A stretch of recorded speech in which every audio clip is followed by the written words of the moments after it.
Hello students, welcome to grade booster maths classes. स्वागत है आपका ग्रेड बूस्टर मैथ्स क्लासेस में। आज इस वीडियो में हम डिस्कस करेंगे एप्लीकेशंस ऑफ ट्रिग्नोमेट्री के चैप्टर को, जो कि 9 चैप्टर है एनसीईआरटी की बुक में, क्लास 10 में, और किसी किसी बुक में आर डी शर्मा में जो है वो चैप्टर 12 पर दे रखा है।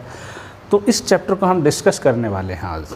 तो सबसे पहले हम बात करेंगे angle of elevation and angle of depression, जो सबसे ज़्यादा इम्पोर्टेंट पॉइंट है इन क्वेश्चंस में आपके पास, जो आपके सामने आएगा। सबसे पहला एंगल ऑफ एलिवेशन। अब ये क्या चीज़ है, देखिए, जैसे मान लो ये ग्राउंड लेवल है, ठीक है, और यहाँ पर अगर कोई आदमी खड़ा है, उसकी आँख यहाँ पे है, आई, तो वो सामने देखेगा जस्ट अपोजिट, तो ये उसकी लाइन ऑफ साइट है, लाइन ऑफ साइट। ओके, अब यहाँ पे खड़ा होकर अगर वो आदमी किसी चीज़ को देखता है जो उसके आई लेवल से ऊपर है, तो उस चीज़ को देखने में उसे अपनी पलकें उठानी पड़ेंगी। यानी कि जितने डिग्री एंगल पर वो पलकें उठेंगी वो एंगल ऑफ एलिवेशन है, ठीक है। अब यहीं से मान लो, अगर वो ये जो मान लो पोल है, टावर है, बिल्डिंग है, इस तरह से चीज़ें आएंगी आपके सामने, अगर यहीं से वो इसके फुट को देखे नीचे, तो उसकी पलकें नीचे झुकेंगी, और जितना इंक्लिनेशन, जितना झुकाव नीचे की तरफ होगा, उस मेजर को, उस एंगल को हम एंगल ऑफ डिप्रेशन बोलते हैं। यानी दूसरा एंगल कौन सा है? Angle of depression. Simple words में आपको इतना याद रखना है, जब किसी भी चीज़ को हम ऊपर देखते हैं, ऊपर की तरफ जब हमारी आंखें उठती हैं, तो उस वक्त एंगल ऑफ एलिवेशन बनता है। और जब किसी हाइट से नीचे देखते हैं, जैसे आपके पास क्वेश्चन में आएगा कि कोई आदमी बिल्डिंग के टॉप पर है, बिल्डिंग से 2 पॉइंट्स को देख रहा है, तो जो उन पॉइंट्स को देख रहा है नीचे, तो उसकी जो साइट है, लाइन ऑफ साइट है, वो बिल्कुल सीधी होगी। तो इस चीज़ को देखने के लिए उसे अपनी आंखें इतनी झुकानी पड़ी, तो ये एंगल ऑफ डिप्रेशन है, ऊपर से नीचे, ठीक है। और अल्टरनेट एंगल इक्वल होकर हमारे पास ये क्वेश्चन को सोल्व करेंगे, ट्रायंगल में आ जाएगा, ठीक है। जब हम क्वेश्चन डिस्कस करेंगे उस वक्त हम आपको बताएंगे कि क्या है डिटेल में। अब इस चीज़ को अगर देख रहा है तो उसे थोड़ा सा कम झुकाना पड़ेगा अपनी आँखों को, तो ये एंगल ऑफ डिप्रेशन और ये अल्टरनेट एंगल इसके इक्वल आ जाएगा, ठीक है। तो इस तरह से ये 2 तरह के एंगल बनेंगे, क्वेश्चन में आएंगे आपके सामने, angle of elevation and angle of depression, ठीक है। उसके बाद आपको जजमेंट करना है कि एक से ज़्यादा ट्रायंगल बन रही हैं, तो केस जो है इक्वेशन का है या नॉन इक्वेशन का। जब क्वेश्चंस होंगे तो हम उसमें आपको डिटेल में बताएंगे कि ये इक्वेशन केस है, ये नॉन इक्वेशन केस है, ठीक है। और साथ में आपको इस चैप्टर को करने के लिए एक तो जो वैल्यूज़ हैं, टेबल है ट्रिग्नोमेट्री की, यानी 30 डिग्री पर, 60 डिग्री पर, 45 डिग्री पर, साइन है, कोस है, टेंजेंट है, इनकी वैल्यू कितनी होती है वो आपको याद होनी ज़रूरी है। उसके साथ साथ ये याद होना ज़रूरी है कि परपेंडिकुलर और हाइपोटेन्यूज का रेशियो क्या बन रहा है, बेस और हाइपोटेन्यूज का रेशियो कौन सा ट्रिग्नोमेट्रिक रेशियो बन रहा है, बेस और परपेंडिकुलर का कौन सा, यानी 6 ट्रिग्नोमेट्रिक रेशियोज हैं, वो राइट ट्रायंगल की 2 पर्टिकुलर साइड्स का रेशियो होता है। और हमें ये पता होना चाहिए कि वो कौन सा रेशियो हमारे पास बन रहा है, और ये चीज़ें आपको आ गई तो ये चैप्टर आसानी से आ जाएगा। तो चलिए हम कुछ क्वेश्चन सोल्व करते हैं इससे रिलेटेड, ठीक है।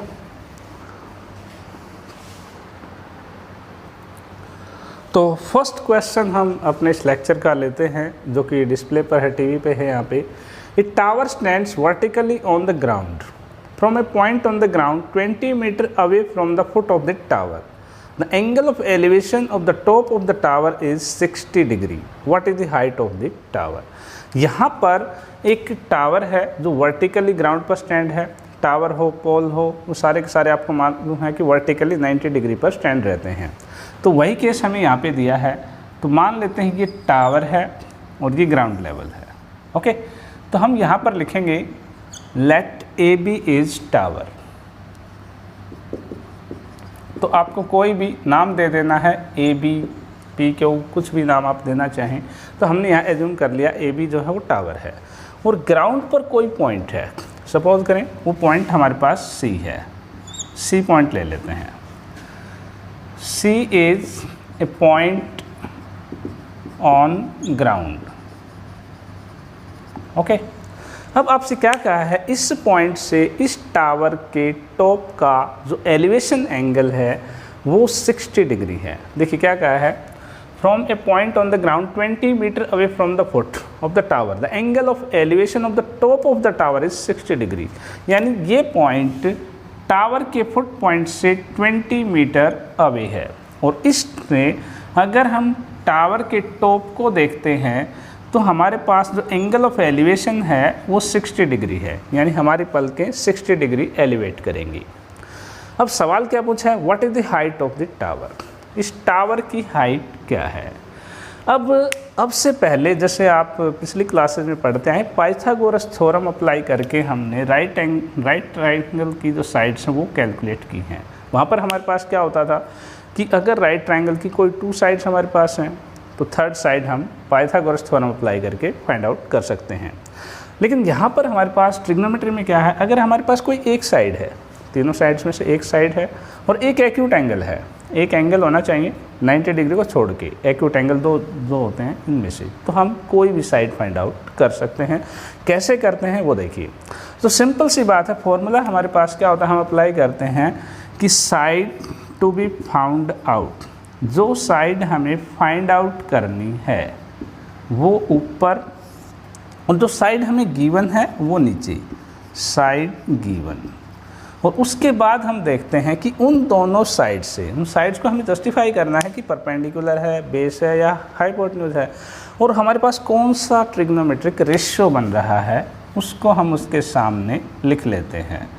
ट्रिग्नोमेट्रिक रेशियो जो बनेगा वो हम यहाँ पे राइट डाउन कर लेते हैं और फिर हम वैल्यू पुट करके सोल्व करते हैं।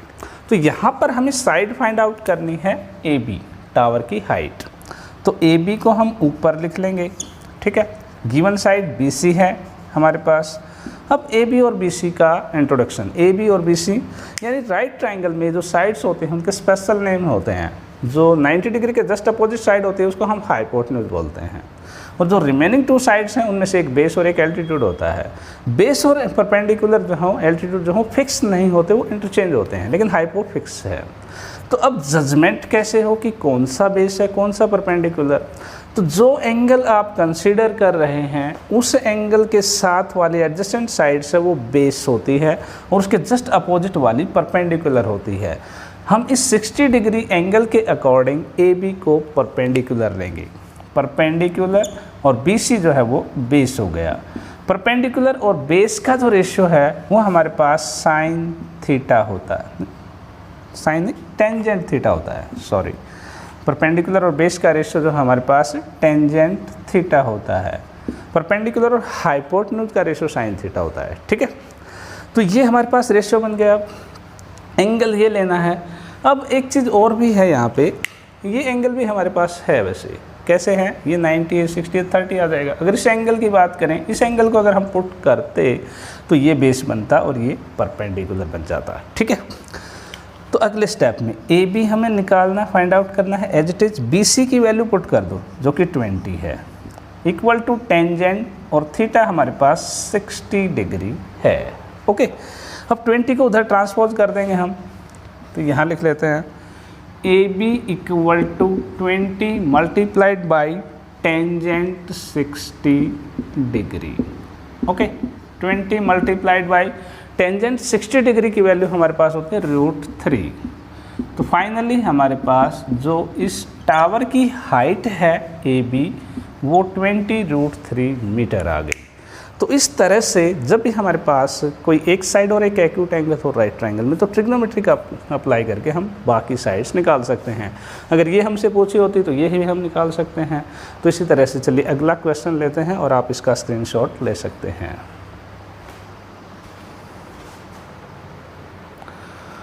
नेक्स्ट क्वेश्चन लगाते हैं हम यहाँ पे इस वीडियो का।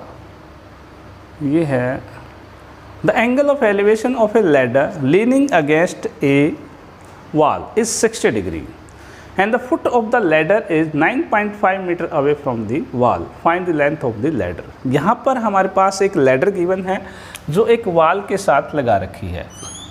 मान लीजिए वॉल हमारे पास ए बी है उसी तरह से, और ये हॉरिजॉन्टल है, ग्राउंड लेवल है, ठीक है। और यहाँ पे एक लैडर जो है वो यूँ लगा रखी है इस वॉल के साथ में, ओके। अब क्या कहा है यहाँ पे, angle of elevation of the ladder. Angle of elevation जो है लैडर का वो 60 डिग्री है, okay. And the foot of the ladder is 9.5 metre away from the wall. और जो लैडर का फुट पॉइंट है वो वॉल से 9.5 मीटर की डिस्टेंस पर है। सवाल, find the length of the ladder. Ladder की लेंथ निकालिए। तो चलिए लैडर की लेंथ फाइंड आउट करते हैं। यहाँ पे एक चीज़ का और ख्याल रखना आपको, यहाँ पे कई बार लैडर के केस में आपसे ये कह दिया जाता है कि लैडर का वॉल के साथ बना हुआ एंगल गिवन है, तो लैडर जब वॉल के साथ एंगल बनाएगी तो यहाँ पे बनेगा, और यहाँ पे एलिवेशन एंगल का है तो यहाँ पे बना है, ठीक है। तो चलिए सोल्व करते हैं। तो वही मेथड अप्लाई करेंगे हम, कौन सा, कि साइड जो फाइंड आउट करनी है वो ऊपर लेनी है। AC हमें फाइंड आउट करनी है, लैडर की लेंथ AC ऊपर, और जो गिवन साइड है वो BC है वो नीचे लेंगे, ठीक है। अब AC और BC क्या है अपने पास, यानी इस राइट ट्रायंगल की हाइपोटेन्यूज बेस परपेंडिकुलर में से कौन सी साइड्स हैं। तो AC तो क्लियरली है 90 डिग्री के अपोजिट साइड है, हाइपो है, ठीक है। अपन BC इस 60 डिग्री एंगल की एडजेसेंट साइड है, तो ये अपने पास बेस है। हाइपोटेन्यूज अपॉन बेस ये होता है सेकेंट थीटा, ओके। अगले स्टेप में AC अपॉन BC की जगह 9.5 इक्वल टू सेकेंड, और एंगल अपने पास है 60 डिग्री, ओके। अब हम वैल्यू पुट कर देंगे यहाँ पे, AC equal to 9.5 multiplied by secant 60 degree. 9.5 multiplied by secant 60 की वैल्यू अपने पास 2 होती है, तो ये आ जाएगा अपने पास 19 मीटर लेंथ ऑफ लैडर। यानी आपको ये जो वैल्यूज़ हैं ट्रिग्नोमेट्रिक रेशियोज़ की ये याद होनी ज़रूरी है, क्योंकि हमें पुट करना होता है क्वेश्चन में, और तभी हम उसका की वैल्यू फाइंड आउट कर पाते हैं, ठीक है। अगला क्वेश्चन करते हैं।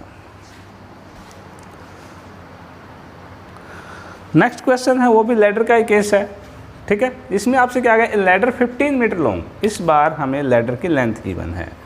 Just reaches the top of A vertical wall, एक वर्टिकल वॉल के टॉप तक पहुंच जाती है। If the ladder makes an angle of 60 degree with the wall, जैसे हम पिछले क्वेश्चन में बात कर रहे थे कि लैडर के केस में कई बार वॉल के साथ बना हुआ एंगल दे दिया जाता है, और वही बात हमारे पास आ गई यहाँ पे कि जो लैडर है वो वॉल के साथ 60 डिग्री का एंगल बना रही है। Find height of the wall, हमें वॉल की हाइट फाइंड आउट करनी है।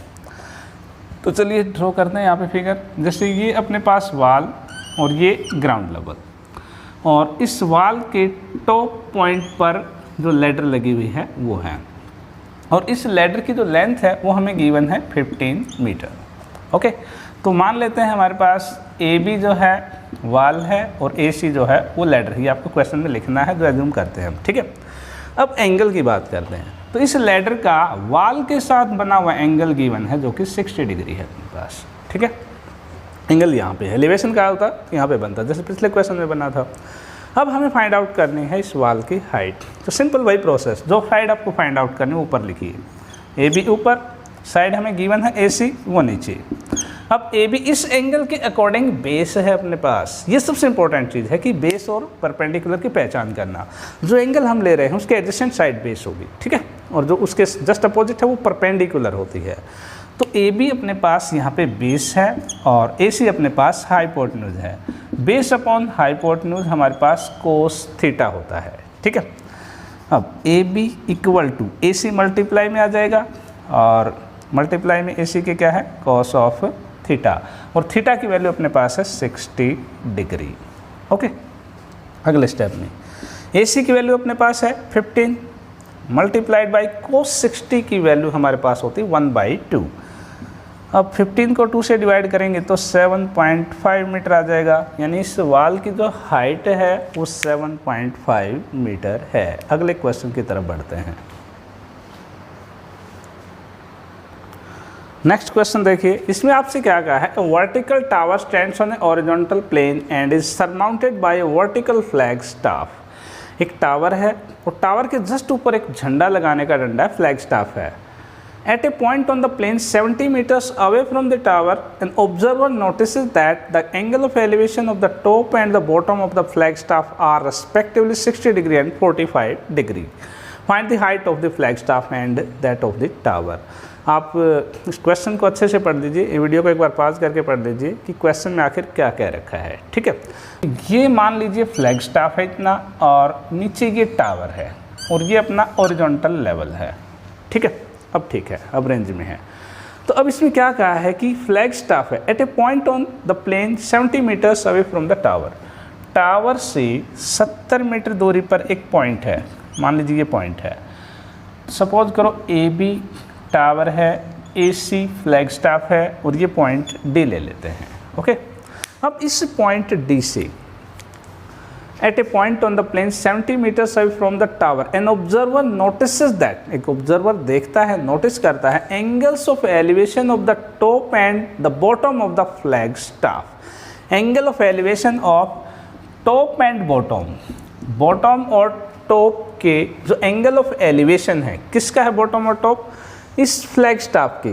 फ्लैग स्टाफ का बॉटम तो ये हो गया और टॉप ये हो गया, यानी इन दोनों को यहाँ से जब ऑब्जर्व करते हैं तो अपने पास एंगल ऑफ एलिवेशन बन रहे हैं। ठीक है, अब ये छोटे वाला और ये बड़े वाला। ओके, क्या क्या है? 60 डिग्री एंड 45 डिग्री।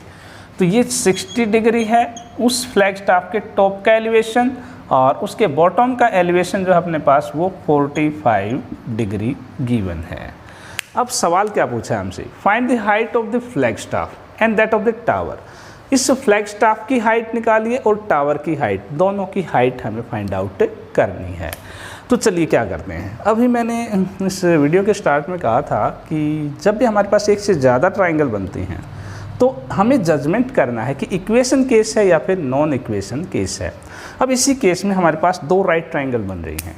एक राइट ट्राइंगल तो अपने पास ए बी डी है, ये पॉइंट आप अच्छी तरह समझ लीजिए, आपको ऐसे सवाल करने में कोई दिक्कत नहीं आएगी। देखिए A B D right triangle है और दूसरी है C B D right triangle.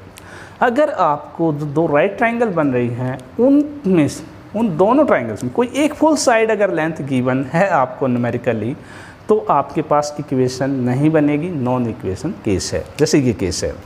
अब यहाँ पर हम देखते हैं कि ए बी डी ट्राइंगल की साइड है गिवन है हमें और सी बी डी की भी है, दोनों की गिवन है हमें, एक ही काफ़ी होती है।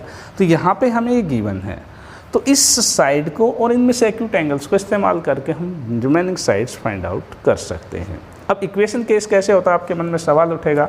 उसमें क्या होता है, सपोज हमें ए सी गिवन होता तो ए सी ना तो इसकी ना तो सी बी डी ट्राइंगल की साइड है और ना ही ए बी डी ट्राइंगल की साइड है, तो उस वक्त इक्वेशन बनती और इक्वेशन का क्वेश्चन आएगा वो हम करवाएंगे, आपको अच्छी तरह से बताएंगे उस वक्त। ठीक है, इसको सोल्व कर लेते हैं। तो यहाँ पर हम इस 70 डिग्री को और 45 डिग्री को यूज़ करके ए बी फाइंड आउट कर सकते हैं। ए बी जो कि हमारे पास उस टावर की हाइट है, फाइंड आउट करनी है। उसके बाद 70 और 60 को यूज़ करके हम बी सी फाइंड आउट कर सकते हैं और बी सी में से ए बी सब्ट्रैक्ट कर दें तो हमारे पास ए सी आ जाएगा एंड फ्लैग स्टैप की हाइट आ जाएगी। आपको यही करना है। ठीक है, तो चलिए सोल्व करते हैं। तो अब यहाँ पर सोल्व करते हैं in triangle A B D. In triangle A B D हमें ए बी फाइंड आउट करना है। ए बी अपॉन गिवन है बी डी। तो ए बी क्या है हमारे पास इस एंगल के अकॉर्डिंग? परपेंडिकुलर है, परपेंडिकुलर अपॉन ये बेस है अपने पास जो कि टेंजेंट थीटा होता है। ठीक है, तो A B upon B D की जगह 70 इक्वल टू टेंजेंट 45 डिग्री। तो ए बी हमारे पास आ जाएगा 70 मल्टीप्लाइड बाई 10 45 1 होता है 70 मीटर ए बी। अब इसमें एक चीज़ और बताना चाहता हूँ आपको कि जब भी 45 डिग्री का एंगल आ जाए अपने पास राइट ट्राइंगल में तो वो आइसोसेलेस ट्राइंगल होती है, तो हमें सोचना ही नहीं, आइसोसेलेस प्रॉपर्टी लगा दो। ये 70 है तो ये भी 70 आएगा और आप ट्रिग्नोमेट्री लगाएंगे तो भी आप इनको फाइंड आउट कर सकते हैं क्योंकि टेंजेंट कोट बनता है जो 1 होता है 45 डिग्री के ऊपर, जैसे ये आया अपने पास। ठीक है, अब दूसरी ट्राइंगल डी बी सी, उसकी बात करते हैं। In triangle D B C इसमें हम बी सी फाइंड आउट कर लेते हैं। B C upon B D वही बनेगा अपने पास tangent theta. B C equal to B D multiplied by tangent और थीटा इस बार कौन सा है, बड़े ट्राइंगल में हमारे पास 60 डिग्री है। ओके, BC इक्वल टू BD 70, tangent 60, √3 that is 70 √3 metre. अब जो AB आया था वो टावर की हाइट आ गई हमारे पास, और अब इसका और उसका डिफरेंस यानी BC और AB का डिफरेंस जो है वो हमारे पास फ्लैग स्टाफ की हाइट आ जाएगी। हाइट ऑफ फ्लैग स्टाफ जो कि अपने पास AC है, height of flag staff equal to BC minus AB। Okay, BC कितना है अपने पास 70 √3 और AB अपने पास आया था 70। तो अब यहाँ पर हम 70 कॉमन ले सकते हैं, 70 इंटू √3 माइनस 1। आप चाहें तो √3 की वैल्यू 1.732 पुट करें, उसमें से 1 सब्ट्रैक्ट करें, 70 से मल्टीप्लाई करें, आपके पास डेसिमल वैल्यू आ जाएगी। तो चलिए अगला क्वेश्चन सोल्व करते हैं। आप स्क्रीनशॉट ले लीजिए इसका। चलिए नेक्स्ट क्वेश्चन हमारे पास है डिस्प्ले पे। यहाँ पे 2 points A and B are on the same side of a tower and in the same straight line with its base. The angles of depression of these points from the top of the tower are 60 degree and 45 degree respectively. If the height of the tower is 15 meter, then find the distance between these points. यहाँ पे आपके पास A और B दो point हैं tower के A की तरफ और एक सेम स्ट्रेट लाइन में। तो सपोज करें टावर यहाँ पे AB है और इस टावर के एक ही तरफ A और B पॉइंट दे रखे हैं हमें, तो इस टावर को हम AB नहीं PQ ले लेते हैं। ओके, क्योंकि हमें कॉम्प्लेक्शन हो जाएगा, A और B पॉइंट तो गिवन है, तो PQ ले लेते हैं टावर को। और इसके एक ही तरफ दो पॉइंट्स हैं A और B। ओके, और सेम स्ट्रेट लाइन के ऊपर हैं। The angle of depression of these points from the top of the tower are 60 degree and 45 degree. अब पहले नंबर पर A का नाम लिया है और उसका एंगल ऑफ डिप्रेशन 60 डिग्री है, और दूसरे नंबर पर B लिया है, उसका 45 डिग्री है। तो यहाँ पर एंगल ऑफ डिप्रेशन है, यहाँ से एक पॉइंट को देखते हैं यहाँ पे और यहाँ से दूसरे पॉइंट को देखते हैं यहाँ पे, ठीक है। तो एंगल ऑफ डिप्रेशन हैं। अब जब इस एंगल को देखा, नहीं इस पॉइंट को देखा, तो ये एंगल ऑफ डिप्रेशन बना है अपने पास। तो ये अल्टरनेट इक्वल यहाँ पे आएगा, तो ये पॉइंट A है आपका, और इसका डिप्रेशन एंगल आपके पास 60 डिग्री है। ओके, दूसरा जब इसको देखा है तो ये डिप्रेशन बन रहा है और ये एंगल यहाँ पे आया है जो कि अपने पास 45 डिग्री है, और ये पॉइंट B है। इस तरह से ये डायग्राम ड्रॉ होगा, ठीक है। और दूसरी चीज़ आपको हमेशा ख्याल रखना है कि जो बड़ा एंगल है वो हमेशा इसके नज़दीक होगा, इस वर्टिकल हाइट की। जितना दूर जाएंगे उतना ही छोटा एंगल बनता चला जाता है, ठीक है। तो 60 यहाँ पे, 45 यहाँ पे। कई बार बच्चे गलत पुट कर देते हैं, 60 को यहाँ पुट करते हैं, 45 को यहाँ पे, और फिर कहते हैं कि वैल्यू जो है वो रॉन्ग आ रही है। ऐसा नहीं करना आपको। तो अब यहाँ पर एक चीज़ और दे रखी है, height of the tower is 15 metre. जो टावर है उसकी हाइट हमें 15 मीटर गिवन है, और हमसे पूछा है इन दोनों पॉइंट्स के बीच में डिस्टेंस कितनी है। तो डिस्टेंस कैसे आएगी अपने पास, अगर हमारे पास BQ और AQ दोनों हों तो इन दोनों का डिफरेंस A भी आ जाएगा अपने पास। और यहाँ पर वही चीज़ सबसे पहले हमें जस्टिफाई करना होता है कि इक्वेशन केस है या फिर नॉन इक्वेशन केस है। तो राइट ट्राइंगल हमारे पास APQ है और दूसरी हमारे पास BPQ है, तो दोनों में हमारे पास PQ दे रखे हमें। तो PQ की हेल्प से 60 डिग्री की हेल्प से ये फाइंड आउट करना है, और इसकी हेल्प से और इस 45 से ये फाइंड आउट करना है। आप समझ गए होंगे, पिछले क्वेश्चन में हमने कहा था 45 डिग्री एंगल अगर है तो आइसोसेलेस ट्राइंगल बनेगी। तो ये 45 है तो ये भी 45 होगा, तो PQ और PQ जो हैं वो इक्वल होंगे, यानी ये 15 है तो ये पूरा भी 15 आ जाएगा, और हमें ये कैलकुलेट करना है, ठीक है। तो हम क्या लिखेंगे यहाँ पे, in triangle APQ, in triangle APQ में हमें AQ फाइंड आउट करना है। जो साइड फाइंड आउट करने ऊपर लिखनी है, AQ ऊपर और PQ हमें गिवन है वो नीचे लिख लेते हैं। अब AQ एंगल के अकॉर्डिंग बेस है और वो परपेंडिकुलर है। बेस अपॉन परपेंडिकुलर हमारे पास क्या होता है, कॉट ऑफ थीटा, ठीक है। तो AQ equal to PQ multiplied by cot, और थीटा अपने पास है 60 डिग्री, ठीक है। एक बार इसको हटा देते हैं यहाँ से, अब यहाँ लिख लेते हैं, ठीक है। तो ए क्यू अपने पास आ जाएगा इक्वल टू पी क्यू की वैल्यू 15 पुट कर देते हैं और कोट 60 की वैल्यू हमारे पास 1/√3 होती है। और जब भी हमारे पास डिनोमिनेटर में इरेशनलिटी आए तो उसको हम रैशनलाइज करते हैं, डिनोमिनेटर को रैशनलाइज कर देते हैं। नंबर तो इरेशनल नहीं बनेगा, वो तो इरेशनल ही रहेगा। तो √3 से मल्टीप्लाई कर दो, √3 से ही डिवाइड, 15√3/3। ओके, तो ये आपके पास बन जाएगा 5√3 मीटर ए क्यू 5√3 मीटर आ गया। और बी क्यू आपके पास आप ट्रिग्नोमेट्री अप्लाई करो या फिर आइसोसेलेस प्रॉपर्टी अप्लाई करो, 15 मीटर ही आएगा। ठीक है, अब दोनों का डिफरेंस अपने पास ए बी है, A B equal to B Q minus A Q, 15 minus 5√3। √3 की वैल्यू अपने पास होती है 1.732, 15 माइनस 5 से इसको मल्टीप्लाई कर देते हैं, ये आएगा 5 2 जा 10, 15, 16, 35, 36, 5, 8.660। 15 में से इसको सब्ट्रैक्ट कर देते हैं, एक बार सब्ट्रैक्ट करके देख लेते हैं। 15.00 और 8.66, 10, 4, 9, 3, 6.34 मीटर। ये जो है इन दोनों पॉइंट्स के बीच में हमारे पास डिस्टेंस आ गई है। ठीक है, तो इसी के साथ इस वीडियो को एंड करते हैं। आगे के जो क्वेश्चंस हैं इस एक्सरसाइज की वो हम अगली वीडियो में लेके आएंगे। Thank you very much and have a nice day.